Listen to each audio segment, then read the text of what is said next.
Saudi Arabia Grand Prix. Formula One chief Stefano Domenicali says sport can put spotlight on country's human rights record.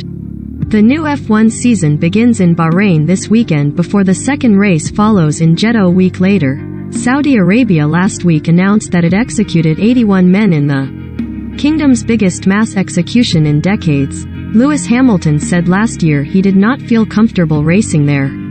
Formula One chief executive Stefano Domenicali says the sport's decision to race in Saudi Arabia can help shine a spotlight on the country's human rights. The new F1 season begins in Bahrain this weekend before the second race follows in Jeddah a week later, returning for a second Saudi Arabian Grand Prix. After the country hosted the sport for the first time last year. Recommended. 1/5. Daniel Ricciardo, McLaren driver available to race at Bahrain Grand Prix after COVID all clear.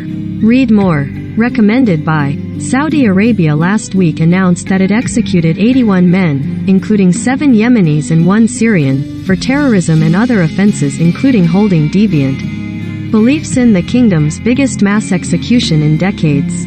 Amid criticism over the sport's decision to continue to race there, Domenicali argued that it could have a positive effect.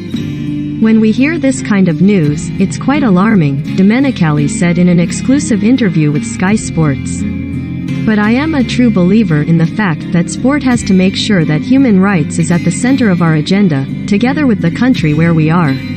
I think if I take a step back, what we saw last year, we saw a lot of women, a lot of young people attending the race and enjoying for the first time. That they've never had the chance to see live, is the right direction to take.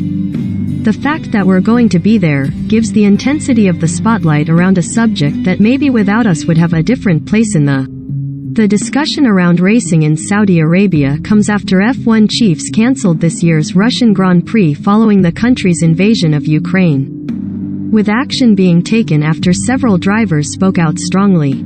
Lewis Hamilton said in the build-up to last year's Saudi GP, which took place in December, that he did not feel comfortable racing there and urged F1 to apply pressure to drive change.